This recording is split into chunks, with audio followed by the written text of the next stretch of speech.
अंधेरे हमेशा रात से नहीं उतरते, कभी कभी वो इंसान के अंदर उतर जाते हैं।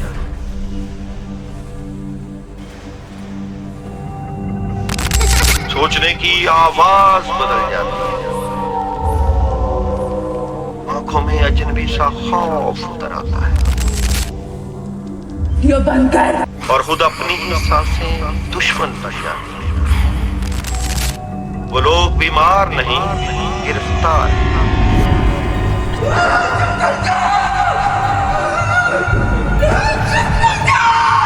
उनके दुख को दवा नहीं, रहाई चाहिए।